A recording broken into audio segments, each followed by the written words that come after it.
for parliament interfere I were a very corrupt person. Very corrupt. And Adoli Kaliofo, most speaker, were very corrupt. Extremely. Or the Nimuno, you said you were here, a Bokone, a Yinia, the one where you won't say, Adanko Dada, very corrupt individual. More fire. We will come a president. It would have been the cardinal sin of this nation. More fire. Yes, no frames. As I'm sure for Assam was Supreme Court unfortunately, the lawyer I am a very good friend. A lawyer Tadio sorry. And I make a Papa Maka. There is one do energy. I know an Indian free wa a Upper West Freedom. Wabwa, and your gun a piano person protect.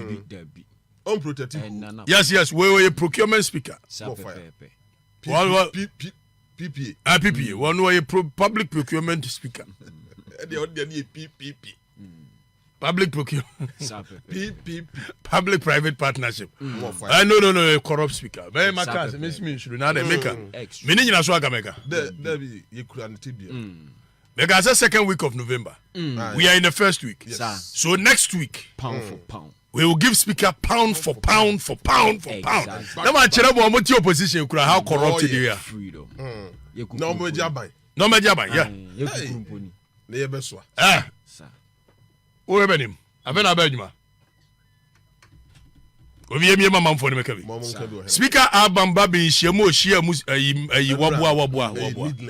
Needless. What the miamia aya so odwene wo yeso wo say Akufo the executive and the judiciary has sinned against parliament was one was sinning against parliament more. No government was sinning. Speaker, well, yes. He is a sin against our parliament. Precisely so. We don't know a good parliament. The Fourth Republic. No, now they make us man. And I just should me. Mr. Speaker, well, he has sinned against parliament. Yes. And he has sinned against the people of Bato, the people of Mepe, the people of Ghana. More fire. Speaker, he sinned against them. More fire. Men America. More fire. And me biani chiremo just some kokobono. Freedom.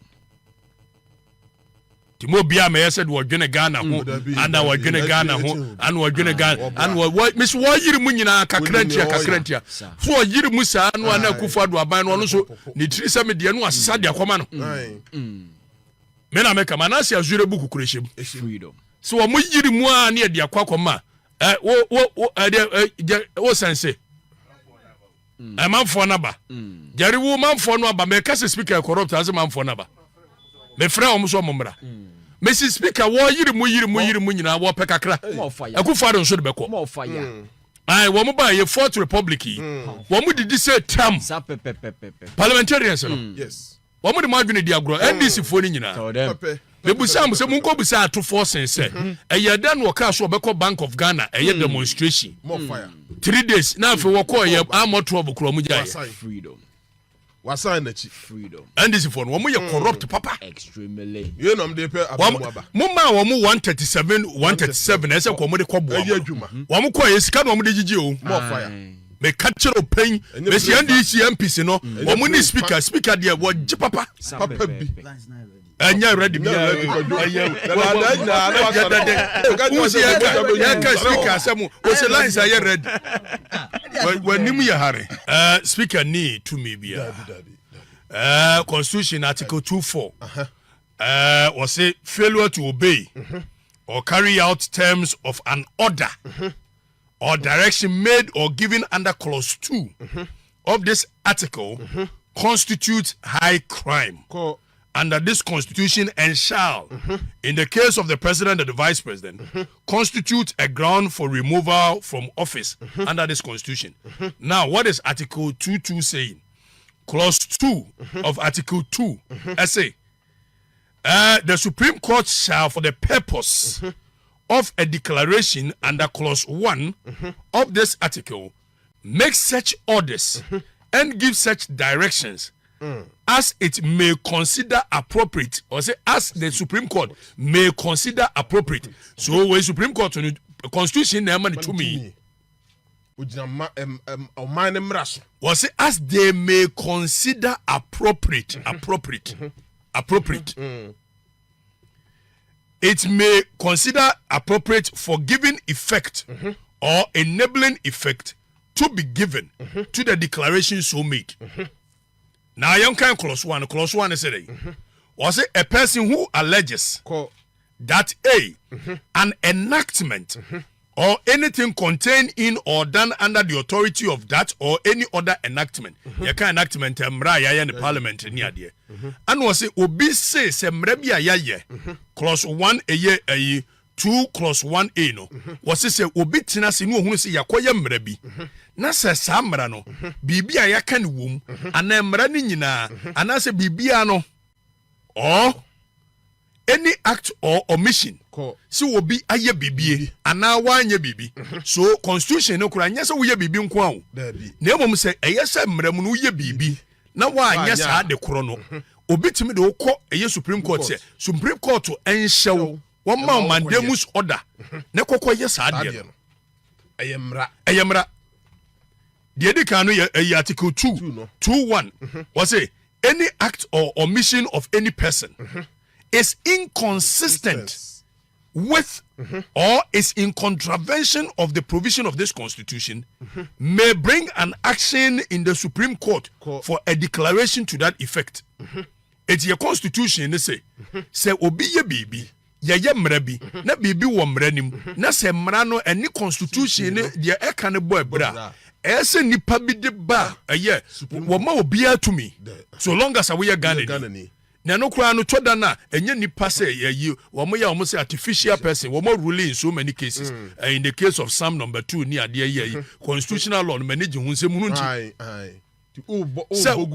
yes fadia kani ade wo ye jump for cases obodi ko ye eti wo se obi ekase obi ade bi a waye mra bi a ya hye se mra no bibi wo mu na tia constitution no whether a speaker whether a Akufo-Addo enti na Akufo-Addo ko share COVID-19 emra act 1019 na a professor Jetua etena se no offer justice Remsa say hey wo bra Akufo-Addo mra ya wa hye no wasi ye nkonkoda na constitution ne money to me if ye ni 1960 constitution 1960 constitution na ma president no to me mo ye yesani with the help of parliament. And the antisa. And then Ibri Akuto any one case in the by ya bedroom pempensubia.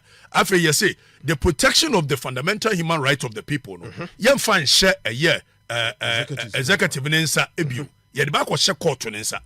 You find share bamba bensa. Yet back was share court on insa. No other than Yabe. Wabe do Ababa means what you are power drunk plenty. Senka 2 million becanesa the idea why and Kobe Obebrimopa. And yes, a court no under Article 12. And ye they shen in Sase. They say they do protection of the fundamental right of the people. Wo court on an abeheso. Yemi got that say. And the Supreme Court no a constitution say. Your constitution way under Article 1 media. The supreme law of the nation. It took Article 1 a year 2 say the constitution shall be the supreme law of Ghana and any other law found to be inconsistent with any provision of this constitution shall to the extent of the inconsistency be void. More fire. It mrebia ye be say ye standing orders of parliament you said you na any constitution be boy bra no o ye in parliament in so dia be me bisa asem say the air course of parliament speaker why na adwene say me say mra no minim say the o matwero wo mra hye bedwam ho a e bo ne brase woti obi anu obetimi atwero mra hye bia obedwam a e beburu constitution so ti sa na koba sa na wato say ye beka say wato mra na why na wo say opinion speaker kokodru mra na nim na mpanimfo de wo ho no e bo no eti say a matter of public interest. Supreme Court are making so many rulings on it. A ban fundamental human rights protection. Article 33 say you found High Court. More fire. It is will be a theatre of fun with you. The entry of Moya and the San say Supreme Court need the capacity say there will be a boobia near time the court will be TOB. It's here this half fundamental human rights. Article 33 Emma a year Supreme High Court. It look okay Article 130 no. Article 130 says subject to the protection of fundamental human rights. And Article 33. The Supreme Court shall have original jurisdiction. Yanka Article 130 in here. Article 130 no essay. Subject to the jurisdiction of the High Court in the enforcement of the fundamental human rights and freedoms as provided in Article 33 of this Constitution.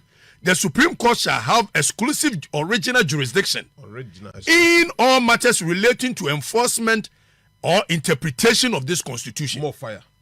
So, Supreme Court to pay. And I say, eba say achinenejia ba Constitution ho. Eba say obi aye bibia tia Constitution no.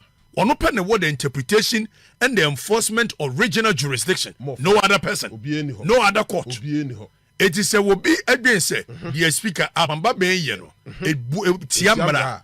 Emra ne ma ho say any Ghanaian bia betimi atam de court no say Supreme Court the abamba ben ye it offends the Constitution. More fire. That is obi amfa nkode a Supreme Court ntimi nya hwe. Asemo enu Supreme Court. Asemo enu Supreme Court ani monimu asem ka. Nya radio so asem no di. Name when you move a motion Supreme Court will pretend as though oniani. Oniani. Aha. Eti mo bia ma meye ana yabamba ben so chen mra ne fine. Was the Supreme Court ma odesia? Ese odiso. Ese odiso. One ne nya adwena ko Supreme Court wa bio. No wasa akwaji. Na ko kire die ntia wonye ne nya adwena. Emeye press conference na emetutu futuro ngu manfo na ni asdo. Make sense we lawyer ni ma. Na press conference ne didi mra. Ti say ya woni su ya still was say NPP form from wo ho dom kuma no mo ntia se metena se ya NPP form so person obati ase. Oh. O say ne no beka baby. O say afi no obeka. Sa. Boten o mbetena se. Anu obeka say NPP form no nkotena se na ndi. O mo bo mbetena ba bi o mote. Enti dan ye omo me ntia se ye nti se koba se wanya ne saa eno na me nso be pese me se hunu se koba se chinchinchi atwan the Supreme Court de aba nkyerkyere mu efa na ade e wo se wo ye anamo a wo se wotuo ni nyina na wanyi so na obi ampagya asam na datra akwakosi se obi antimi nya ho hwe the Supreme Court ma orders na wantia and article 2 or say a constitute high crime. And article 2.4 echere high crime no de be ye wo. Eti o hele say timi tu na de so. Yetimi tu ade so. Yanka article 2.2 ni bio. And me am constitution ni constitution a black and white document where you may constitutional law lecturer. Justice Remsai was it the letter and the spirit. You must read the letter and the spirit. E dey tin ye de she ho. Sa article 2.2 if